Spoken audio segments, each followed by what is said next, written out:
Okay. Welcome, everyone. Thanks for coming. I'm James Ward, and I am a engineering and open source ambassador at Salesforce. You may know me as an evangelist, and just got a new job at Salesforce, and now I get to help our engineering teams open source our code and write blog posts about it and speak at conferences. Thanks for having me here. If you have any questions, feel free to ask them throughout the presentation. Yeah, I'll try to make this as interactive as possible. Okay, so we're going to be talking about open source and what that looks like. But first, a little bit about me. I've worked at Adobe, Heroku, and Lightbend. Used to be called TypeSafe. They're the company behind Scala. And I've had the chance to participate in a lot of open source through those companies and been at Salesforce for 3 years now. I'm the maintainer of WebJars. Does anybody here use WebJars? Anyone? Couple people. WebJars was created here at Devox, France, I think 3 or 4 years ago. If you're not using it, check it out. Gets about 1 million downloads a month now, and it's all on Maven Central. And I have a 1-year-old, so that's been a new fun change recently in my life. So that's a little bit about me. Now let's dive into open source. So I wanted to start with a little bit of just background on what does open source look like in terms of the types of contributions, why do we do open source, and then we'll talk about some of the challenges and how to deal with them. So the first kind of contribution that we can have in open source is when our employees of a company are contributing to external projects. So this could be, as a consumer of, let's say, Spark, we at Salesforce may need to make some changes to Spark or contribute a new feature, and so this is us contributing a feature out to that project. So that's the first type of contribution we can encounter. Second one is taking a project that we've built internally and then open sourcing the code for that project. So examples of that, at Salesforce, we have a time series database project called Argus, and it's been one of our more successful open source projects that we've taken from just being an internal project to being open source. Then the third kind of contribution that we can get in open source is external contributions. So this is after we've open sourced something like our Argus project, and then there are outside contributors that want to contribute back to our project to make changes, then that's another type of contribution. So each of these types of contributions has different risks associated, different challenges, different ways of managing and dealing with the contribution. So that's what we're going to be going through today. Okay, but first, why do we even do open source as companies? There's a lot of different reasons, so wanted to talk through these a little bit. The first, I think probably one of the primary reasons that we do open source is to build trust with our partners and our customers. A little story, when I was at Adobe, I was pushing hard to get Adobe to open source the technology I was working with called Flex. And one of the reasons for that is that I was trying to help build an ecosystem around, and a trust ecosystem around Flex. So we had a potential big customer that wanted to use Flex, but they didn't want to use it. They didn't want to build their business and next generation UI on top of a technology that wasn't open source. And so they asked Adobe and said, hey, can you open source this? And after a couple years of debating that, they did finally decide to open source it. But it was a key way to get adoption of the technology and trust. Unfortunately, Flex is built on Flash, which was never open source, so that kind of ruined a little bit of that, but that's a story for another day. So the another reason that for doing open source is that we can build an ecosystem around something that we've built. And so a good example of this is like React. Facebook built React because they needed a new UI framework to build Facebook with, and they could have just kept that internal and not open sourced it. But by open sourcing React, they actually created a whole ecosystem of people building components and improving React in ways that they would have never been able to do by just keeping it internal. And so so the UI frameworks are kind of really good example of this, because the huge thing that makes a UI component framework successful is like how many components are there. And even if you're as large as Facebook, you really can't build all the components that you may need. So to get an ecosystem around that, helping you build components can be really useful.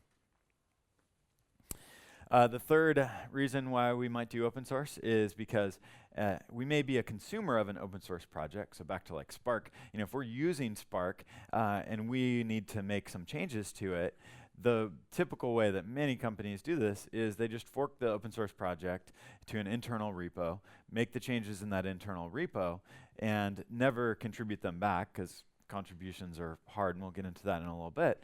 But then what they have is this fork that essentially goes off in a different direction from the main project. And so it becomes really hard to take your internal fork and synchronize it with the upstream changes, the changes that are happening like in Spark. So every time there's a new Spark release, are you going to go merge their changes back into your internal fork? It becomes really hard to do that. So what usually happens in this case, when you just have this internal fork and you don't contribute those changes back, is that you just get stuck on an old version because it takes too much work to continually update to the latest code and merge the changes into your internal fork. So that's one reason we do it, is to avoid that maintenance nightmare. So another reason is that open source can help show leadership in the industry. I think Netflix has been a really good example of this. They've done a good job of showing, hey, we're doing some amazing things on our engineering team here. We are creating new ways to do microservices, and so I think that reflects well on Netflix. People think about Netflix as being a pretty awesome engineering-led company, leadership, a lot of leadership in the industry, and they do that through the open source that they release. And then the last reason here is for recruiting. So there's a couple elements to this. One, if you're like Netflix and you're doing all this open source, then you can attract people to work for you because you look like this hot engineering place that's doing exciting things, and so people want to come work for you. So that's one angle. Another angle is that finding engineers that are suitable, will work well with your company, can be really hard. So it can be hard to find engineers that will be a good fit in your organization. And when you have an open source project, all of a sudden you have a way to curate and find engineers that'll be a good fit, because they're the ones that the external contributors that you may have to a project all of a sudden become people that you can easily recruit to come work on those projects for you. So, great recruiting angle. Okay, so those are the main reasons why I think most organizations are doing open source. There's a whole nother angle to this that are like open source companies like TypeSafe or Lightbend that I used to work for that do open source as a business, but I wanted to focus more on organizations that don't do open source as a business but do open source for other reasons. But is there anything I was missing, or any comments or questions on why we do open source? Yeah.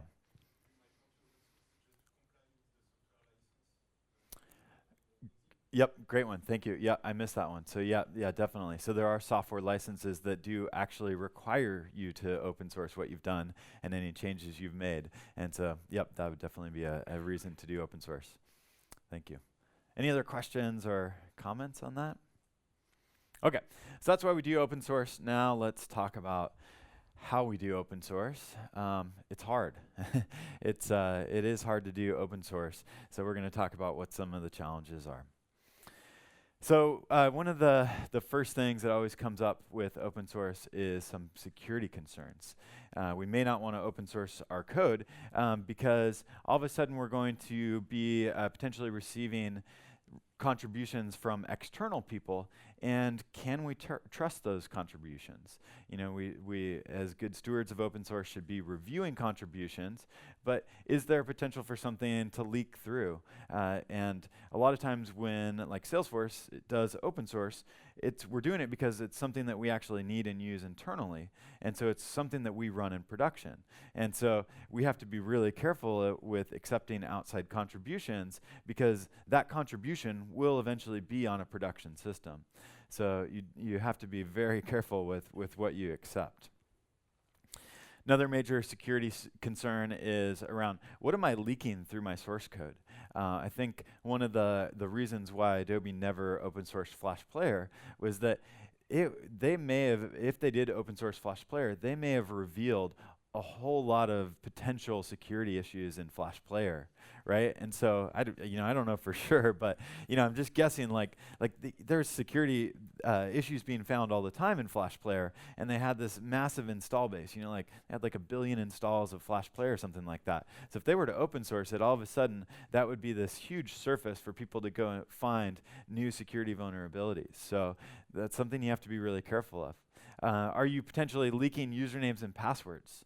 This is something that we see all the time. I know that people have written scripts that go through and look for credentials in GitHub, and a lot of times it's difficult with a versioning system that you're using for your code because you may have had credentials in an old commit, and so you don't actually see the credentials in what you're looking at in the head of the SCM, but they could be back there, and people have written scripts to go through and mine the Git histories on GitHub to find credentials and those sorts of things. So there's a lot of challenges here about how do we make sure that we are what we're open sourcing is not going to open up security risks for the company. So those are the concerns I thought of for security. Did I miss anything or any questions or comments about those? Yeah, go ahead.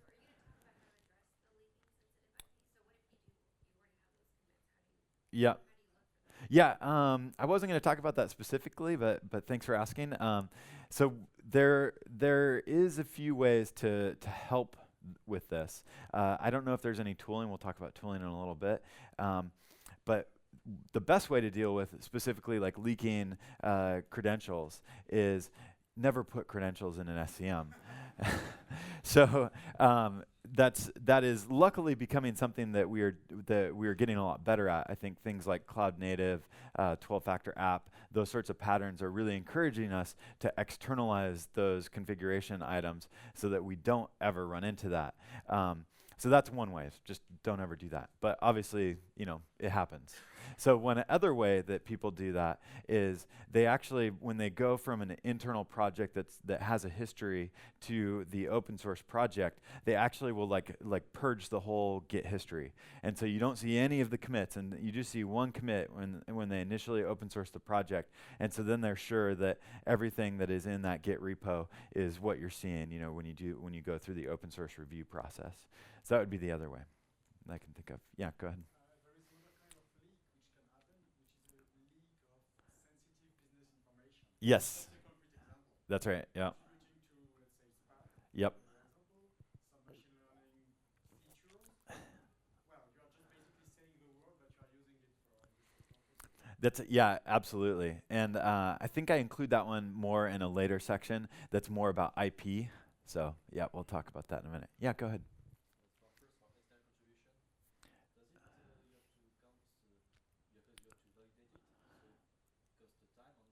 Yeah. Absolutely. There's always going to be trade-offs in this. Is that if I open source something, I'm going to be getting external contributions, and there is a time investment involved in reviewing those contributions and running every contribution we get through these concerns and addressing them. So absolutely. So there's trade-offs all over this stuff. Okay, so next one is quality concerns.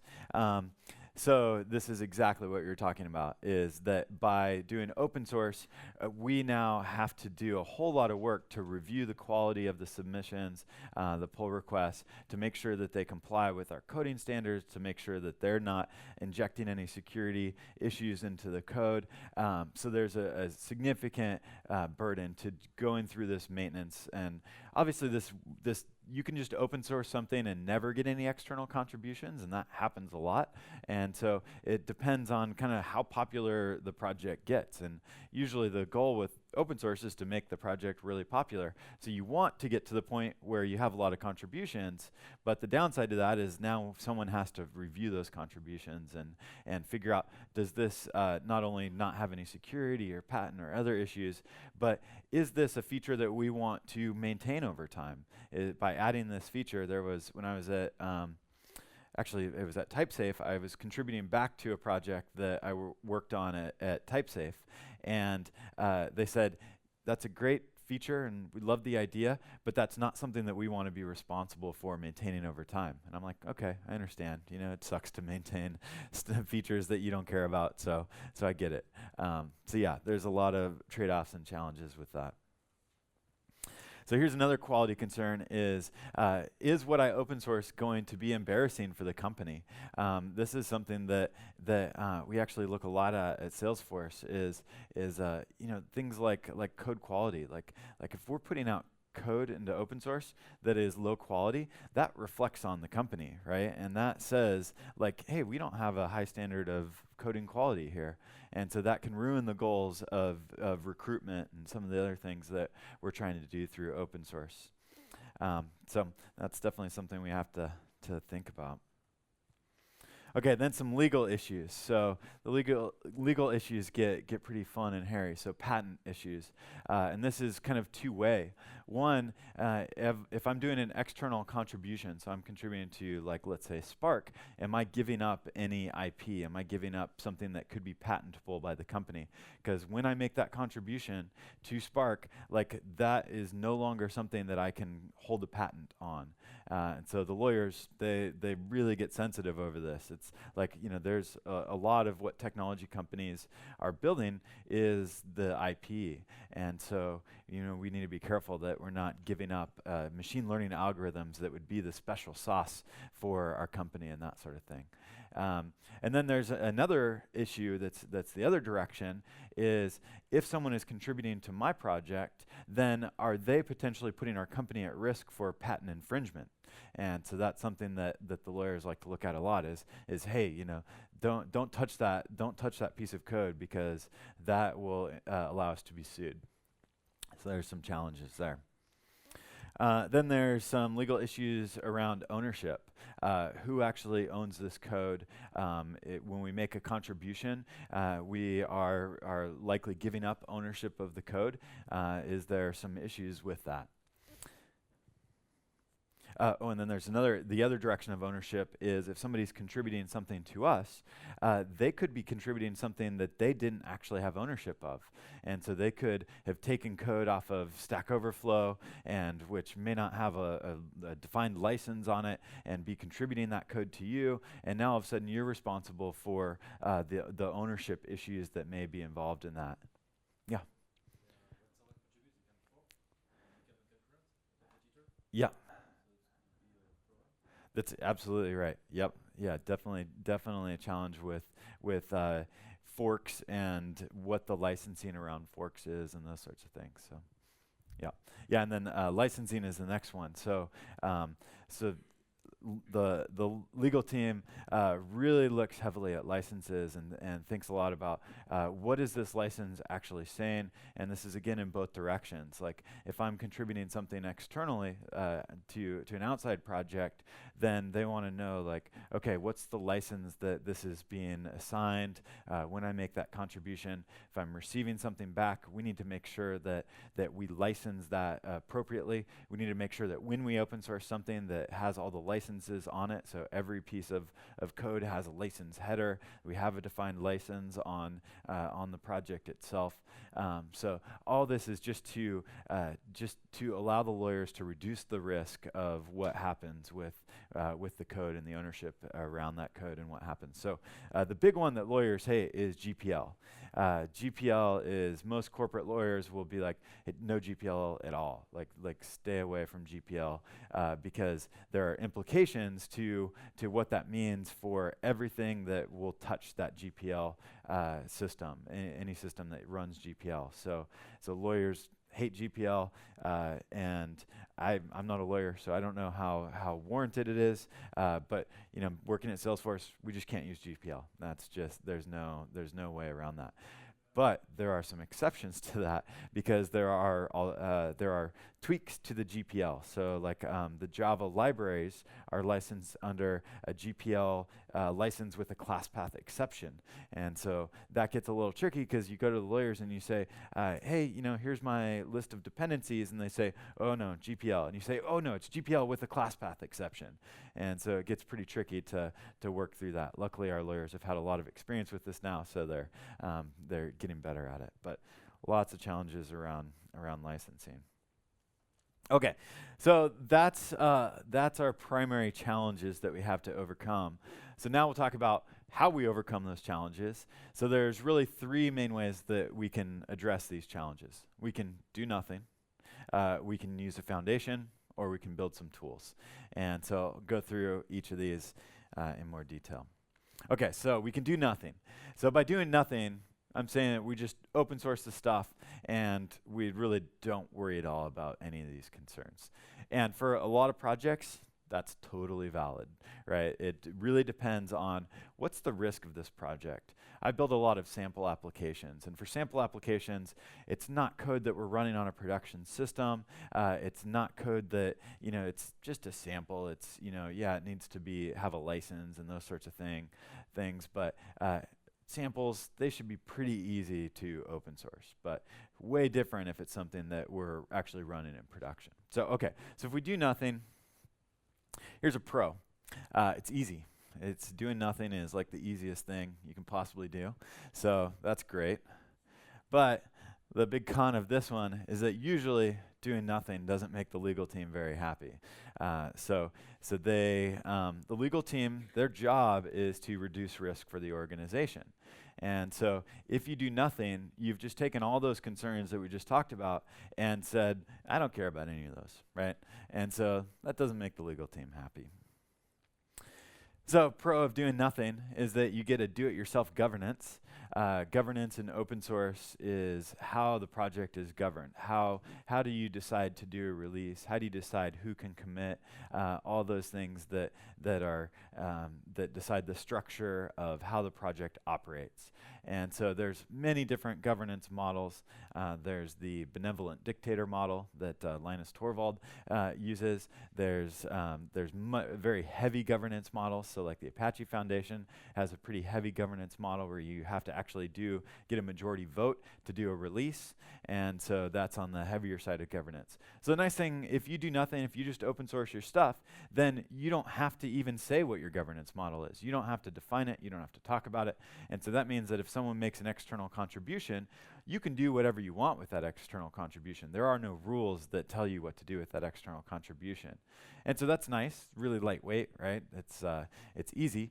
But the con here, the next con, is that when you do it yourself governance, you don't have a defined model. So sometimes issues can arise because an external contributor will want to contribute something, and if you have no governance model, then it's really ambiguous for how they could actually get that change merged. And so that could be really frustrating. Be like, hey, why won't you merge this change? It complies to everything, and you could make up whatever reason you want, and that can be really frustrating for the contributor.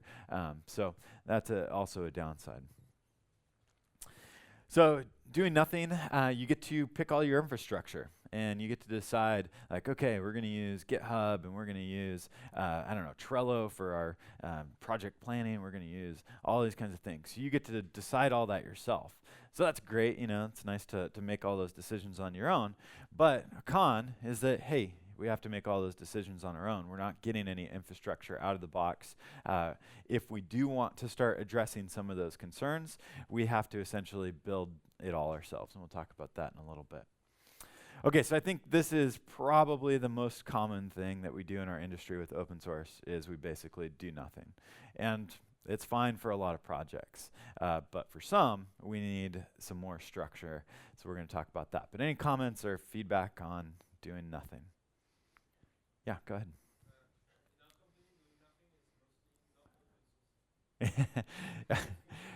Absolutely. Yep. Yep. Yeah, absolutely. So we're going to talk about ways that other things that we can do to open source it and help the legal team be happy about us doing that. So yeah, absolutely. Doing nothing could be just not open sourcing stuff, which is sad because that was one of the concerns that we had was that if we are using open source, we may have these internal forks, and if our organization hasn't given us a good way to contribute our changes back, then we're back in that maintenance nightmare. So definitely there's reasons why we don't want to be in that place either. Okay, so next up, we can use a foundation. So this would be like the Apache Foundation or Linux Foundation or Eclipse Foundation. So some of the pros here, we get infrastructure out of the box. So most foundations provide a bunch of services that we can use, so mailing lists and SCMs and all the different pieces that we will need to run our open source project. So that's great having everything out of the box, but usually this comes with heavy governance. And so we get all this stuff, but then we have to use the governance model that the foundation has decided is the way that open source projects should operate. And so sometimes this can be a real burden on the engineering team.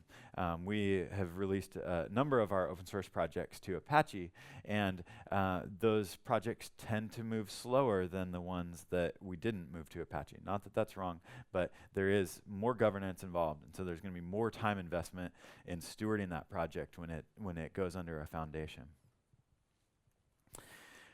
So great reason to use a foundation is that if one of your goals is to increase that trust with your customers and partners, great way to do that is with a foundation, because then those customers and partners don't have to worry about what you might want to do with the project. There is a governance model that allows multiple organizations to participate. There is some confidence that the project will remain alive no matter what the company that open sourced it wants to do with the project.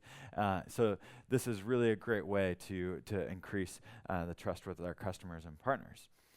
But there can be a significant hurdle with legal teams to actually move something to a foundation. It's a lot easier usually to open source something on like your own organization's GitHub than it is to move things to a foundation. A lot of that is around ownership, is that when you open source a project to like the Apache Foundation, you're actually reassigning ownership of that thing to the foundation and giving up the ownership of that.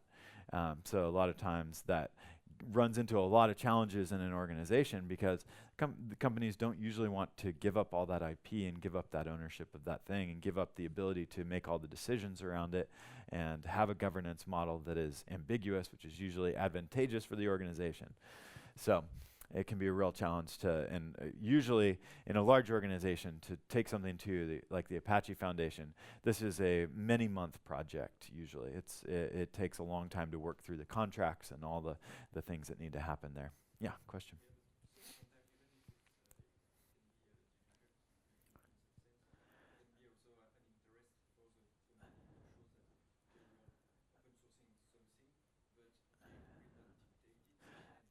That's right.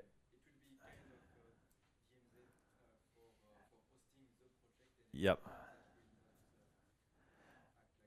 Absolutely. Yeah. So it can be a great way to build trust. It can be a great way to reduce infrastructure costs. I remember when I was at Adobe, we were spending a ridiculous amount of money on they had like a run SourceForge on your own hardware kind of thing, and so you had to pay a license to do that, and it was really expensive. Whereas if we had just gone to like Apache Foundation, we wouldn't have had those costs and had to hire sysadmins to maintain that stuff. So yeah, having a foundation deal with all that for you it has a lot of benefits as well. Yeah, thank you. So using a foundation can be a great sign of maturity of a project. Apache has a way to have projects in an incubator status, and then they can move out of the incubator.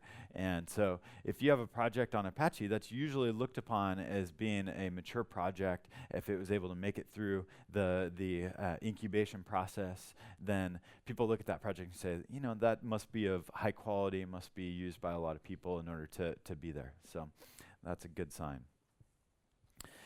So one of the most interesting things about using a foundation is it can actually be a great way to lose some amazing engineers. So an example of this is at LinkedIn.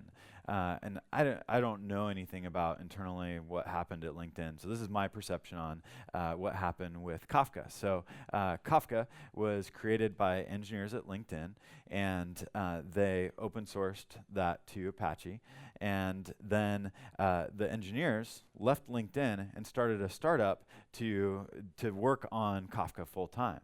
And so LinkedIn lost some great engineers through that process, and they lost the IP along with that.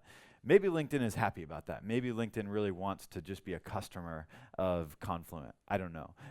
But either way, they did lose some engineers because the engineers left with the project, essentially. They open sourced it and then left and went and supported it. So that can be a big challenge of going to a foundation for a company, is the potential to lose some amazing engineers because they realize, hey, we could build a company around this thing. So that gets tricky. Okay, so now the third option that we have is, instead of doing nothing and instead of going to a foundation, we can try to do a lot of this stuff on our own. So we can build tools to help us address those risks and concerns. So when we go this route, we have the ability to just look at what are the biggest risks that we have and tackle those first. So instead of applying like this blunt hammer of governance to a system, we can look at, okay, what are the things that we really need to focus on? So in the case of Salesforce, one of the biggest risks that we had with open source right away was managing our contributor license agreements. We'll talk about that in a little bit. But we identified that as being a big risk, and so we tackled that one first, right? And now we'll be moving on to other challenges and tackling them one by one. So the downside to this with building our own tools is that there's actually not a lot of tools out there for addressing the concerns that we went through at the beginning. I built the contributor license agreement tool that we'll actually see in a little bit for Salesforce. But if we look at a lot of those other concerns, like how do I deal with making sure that the licenses are in compliance with what the legal team wants, right? How do we do that on a continual basis?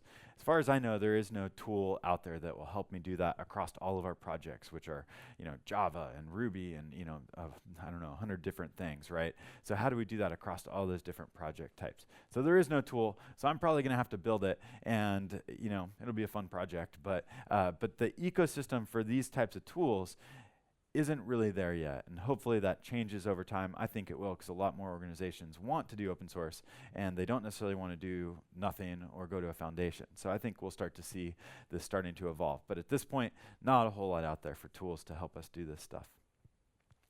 So a pro here of doing this is that GitHub really does provide a great foundation for what a lot of us need. We have the pull requests, which are a fantastic way to receive contributions and interact with developers around their contributions. So GitHub provides a really great way for us to do this. They have webhooks, so we can build systems like the CLA tool that I built through webhooks. So they provide a lot of the foundation for what we need, but it's not the complete story to help us really address all the concerns that we had. But the downside of that is that if we build all our tools, then we have to maintain those tools, right? And we have to, if we want to open source those tools, then there's going to be maintenance burden with dealing with the open source maintenance of those tools. So they're usually tools that have to run in production. So then we have to make sure that we're monitoring errors and servers aren't taking our apps down and those sorts of things. So it gets challenging.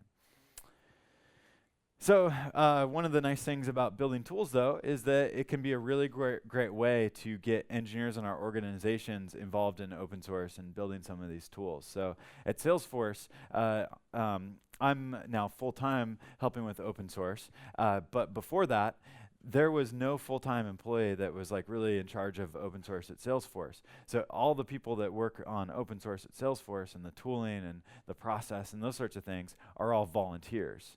And so that's actually great for the organization to have different people from different teams all working together to create an open source kind of committee and address these problems and work on projects and build tools.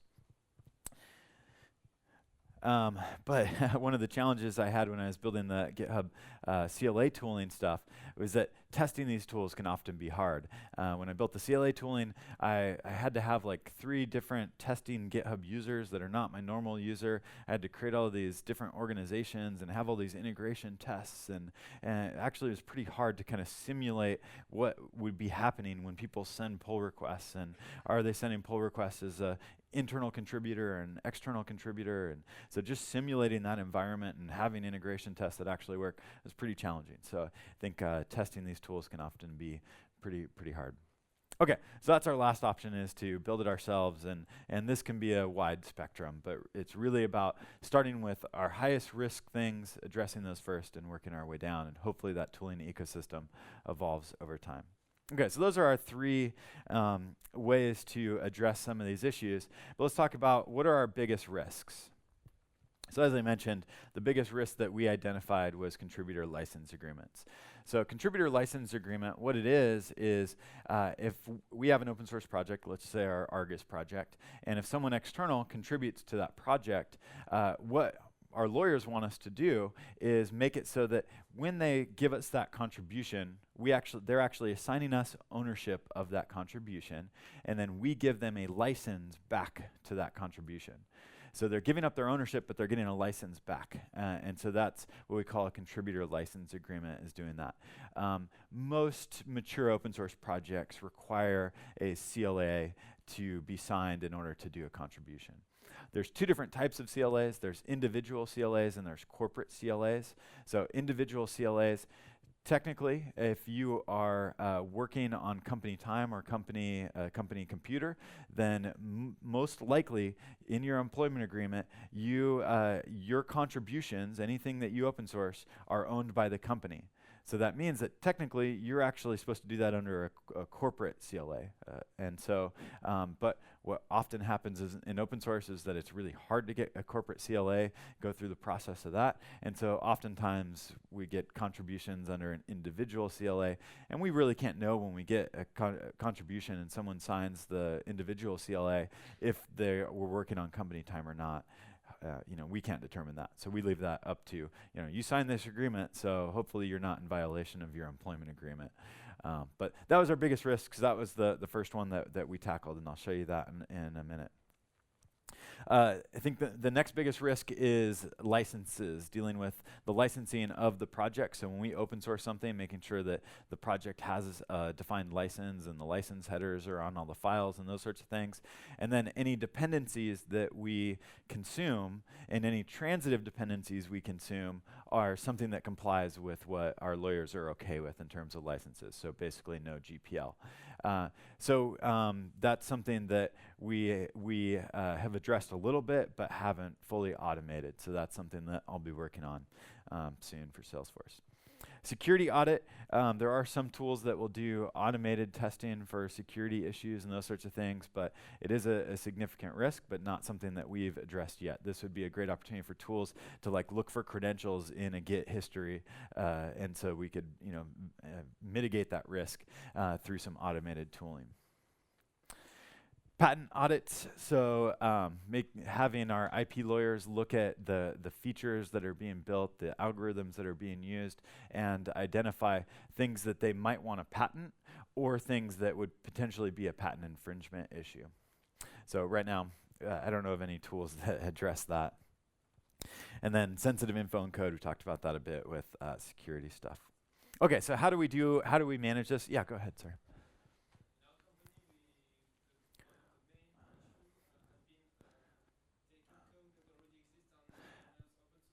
Right.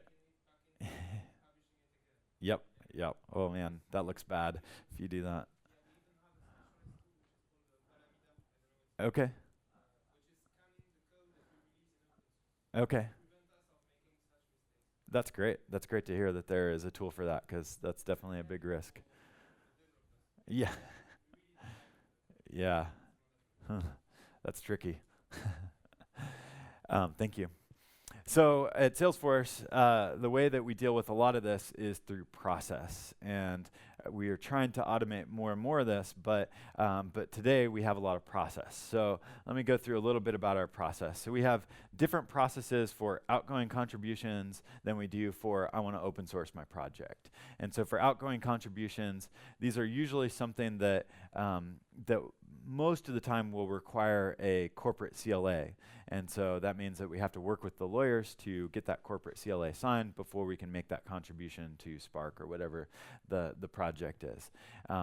Sometimes the projects don't require CLAs, but we still require engineers, if they're making an external contribution, to go through a process to mitigate all those risks. And then, so the way that we do this is we have an intake form. So you come to a page on our intranet and you fill out a form and you say, like, I want to make an external contribution or I want to open source a project, and then that kicks off different processes depending on which direction you want to go.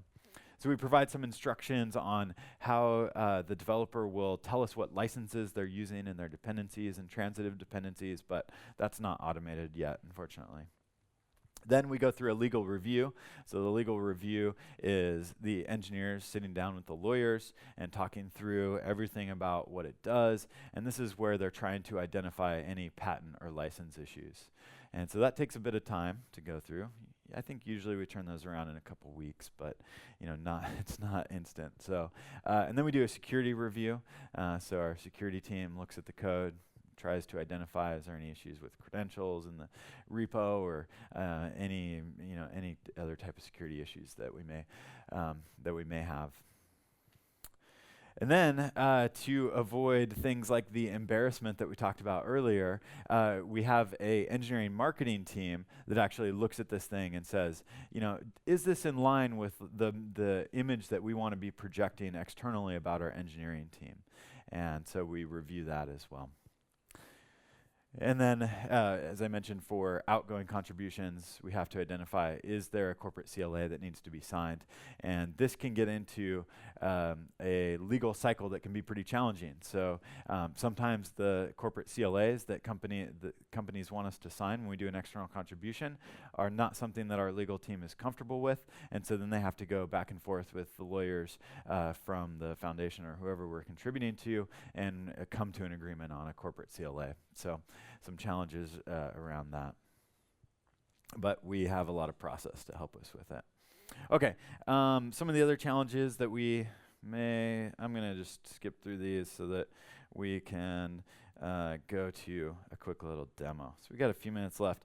So I want to show you the tool that I built to manage the CLA process. So I'm in GitHub as a demo user. I am on a repo that I am not a member of, so I'm an external contributor, and I want to show you what we built around this. So I'm going to go make a change to this file here. Whoop, that wasn't a change, that's a change. Okay, and then I'm going to propose a file change. So I'm going to create a pull request for this. So let's go create the pull request. So when I create this pull request, what we'll see happen is that the Salesforce CLA bot kicked in, and it looked at the commits that were in the pull request and identified that me as the author of those commits has not signed a CLA, and I'm an external contributor. So if I were an internal contributor, like I had access to this repo, then the CLA bot wouldn't do anything. But you'll see that now the CLA bot has commented on the issue and said, hey, you need to sign the Salesforce CLA. And then the status of the pull request is now, well, it doesn't show us here until we refresh. Oh, should tell us that it's failed. Oh, all checks failed. There we go. So essentially we're now not supposed to, we'd have to look at it from someone who can merge the pull request. What they'd see is, hey, you can't or shouldn't merge this pull request because it's in this failed state. Okay, so now it's saying let's go sign the CLA. So let's go actually try to sign this. Oh, and my CSS didn't load for some reason. There we go. So when I go to sign the CLA, I need to actually OAuth with GitHub so that we can validate that the identity of the person signing the CLA is the one that made the contributions. So let's go log into GitHub here. So there we go. It says, hey, looks like you're logged in as James Ward. So then I need to review the CLA. So yes, of course, I've read all that. And then I need to put in my name and email, I think because my email wasn't available through the GitHub APIs. And then I say, yep, I agree to the CLA, so let me sign it. So it says, hey, thanks for signing the CLA. And then if we go back to my pull request here and refresh this, then you'll see that the bot kicked back in and removed the CLA missing label, added the CLA signed label, and now all of our checks have passed, so now someone can merge that pull request. So that's how we automated the process. It is right now only for individual CLAs, so it is missing the corporate CLAs, which become a lot harder to actually automate because that involves a legal team and all sorts of stuff. So, but it does work for individual CLAs, and we have this running now on a number of our organizations that we use for open source. So, and best thing about this is just this week we open sourced this tooling. It is written in Scala, but it is up there. So if other organizations want to use this tooling, it's open source. So. Okay, I think I've got time for one question. Yeah. Yeah, I tried to use some playbot at my company, and the first thing my lawyers asked me is, are these compliant with European IDAS? Yes. And most of them answered me, I don't know, I can't guarantee that, so that Yep. was off the list. So a lot of them are provided as services, right? Where you just use it as a service. So this one, I don't provide it as a service. You actually need to install it and run it on your own. You can run it on Heroku or run it wherever you want. But because of that, then you can address some of those issues because if, a lot of those issues around data residency, and so you can run this thing wherever you want. So yeah, fork it, run it wherever you want. Send me some contributions if we need to, but would love to collaborate with you on that. So. Okay, we are out of time, but I'll be around if anyone has any other questions. Thanks so much for having me. Thanks.